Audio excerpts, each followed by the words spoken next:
लीजिए सुनिए, देवकीनंदन खत्री के लिखे उपन्यास चंद्रकांता के चौथे भाग का 22वां बयान मेरी यानी समीर गोस्वामी की आवाज में। बाबाजी यहां से उठकर महाराज जयसिंह वगैरह को साथ ले दूसरे बाग में पहुंचे और वहां घूम फिर कर तमाम बाग, इमारत, खजाना और सब असबाबों को दिखलाने लगे जो इस तिलिस्म में से कुमारी ने पाया था।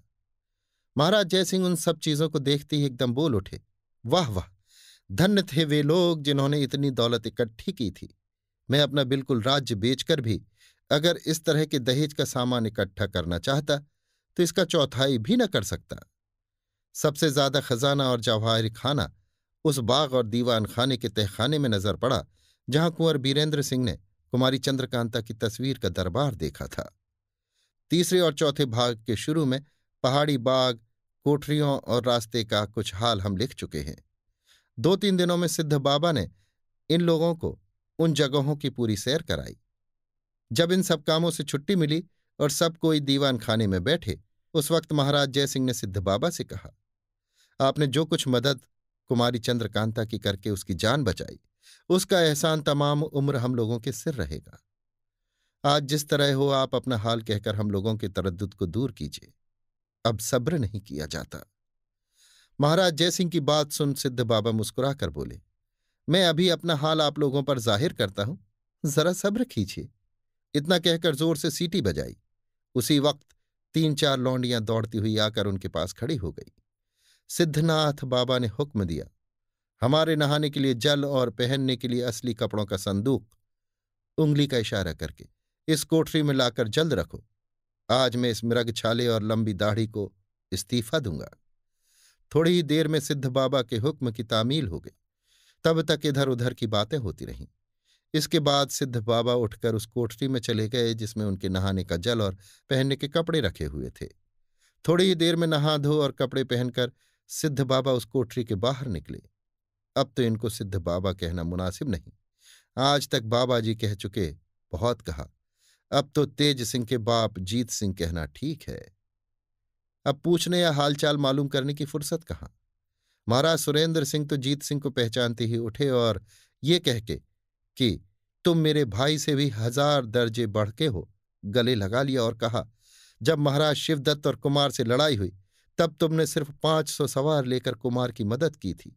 आज तो तुमने कुमार से भी बढ़कर नाम पैदा किया और पुष्ट दर पुष्ट के लिए नौगढ़ और विजयगढ़ दोनों राज्यों के ऊपर अपने एहसान का बोझ रखा। देर तक गले लगाए रहे। इसके बाद महाराज जयसिंह ने भी उन्हें बराबरी का दर्जा देकर गले लगाया। तेज सिंह और देवी सिंह वगैरह ने भी बड़ी खुशी से उनकी पूजा की।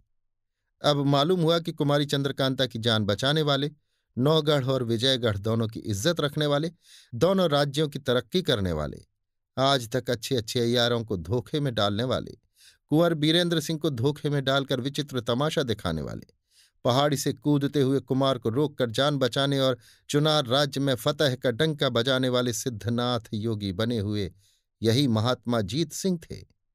इस वक्त की खुशी का क्या अंदाजा है। अपने अपने में सब ऐसे मग्न हो रहे थे कि त्रिभुवन की संपत्ति की तरफ हाथ उठाने को जी नहीं चाहता।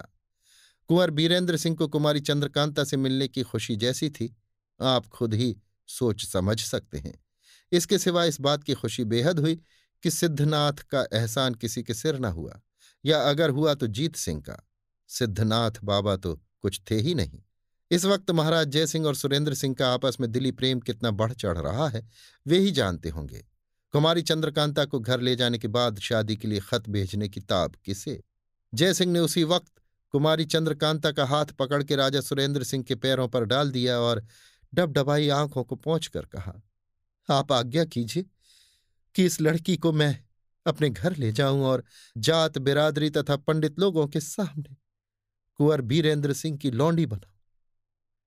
राजा सुरेंद्र सिंह ने कुमारी को अपने पैरों से उठाया और बड़ी मोहब्बत के साथ महाराज जयसिंह को गले लगाकर कहा, जहां तक जल्दी हो सके आप कुमारी को लेकर विजयगढ़ जाएं, क्योंकि इसकी मां बेचारी मारे गम के सूख कर कांटा हो रही होगी। इसके बाद महाराज सुरेंद्र सिंह ने पूछा, अब क्या करना चाहिए। जीत सिंह, अब सभी को यहां से चलना चाहिए, मगर मेरी समझ में यहां से माल असबाब और खजाने को ले चलने की कोई जरूरत नहीं। क्योंकि अव्वल तो ये माल असबाब सिवाय कुमारी चंद्रकांता के किसी के मतलब का नहीं, इसलिए कि दहेज का माल है। इसकी तालियां भी पहले से ही इनके कब्जे में ही रही हैं। यहां से उठाकर ले जाने और फिर इनके साथ भेजकर लोगों को दिखाने की कोई जरूरत नहीं। दूसरे, यहां की आबो हवा कुमारी को बहुत पसंद है। जहां तक मैं समझता हूं, कुमारी चंद्रकांता फिर यहां आकर कुछ दिन जरूर रहेंगी। इसलिए हम लोगों को यहां से खाली हाथ सिर्फ कुमारी चंद्रकांता को लेकर बाहर होना चाहिए। बहादुर और पूरे अय्यार जीत सिंह की राय को सभी ने पसंद किया और वहां से बाहर होकर नौगढ़ और विजयगढ़ जाने के लिए तैयार हुए। जीत सिंह ने कुल लौंडियों को, जिन्हें कुमारी की खिदमत के लिए वहां लाए थे, बुलाकर कहा, तुम लोग अपने अपने चेहरे को साफ करके असली सूरत में उस पालकी को लेकर जल्द यहां आओ जो कुमारी के लिए मैंने पहले से मंगा रखी है। जीत सिंह का हुक्म पाकर वे लौंडियां, जो गिनती में 20 होंगी, दूसरे बाग में चली गईं और थोड़ी ही देर बाद अपनी असली सूरत में एक निहायत उम्दा सोने की जड़ाऊ पालकी अपने कंधों पर लिए हाजिर हुईं। कुंवर बीरेंद्र सिंह और तेज सिंह ने अब इन लौंडियों को पहचाना। तेज सिंह ने ताज्जुब में आकर कहा, वाह वाह, अपने घर की लौंडियों को आज तक मैंने न पहचाना। मेरी मां ने भी ये भेद मुझसे न कहा।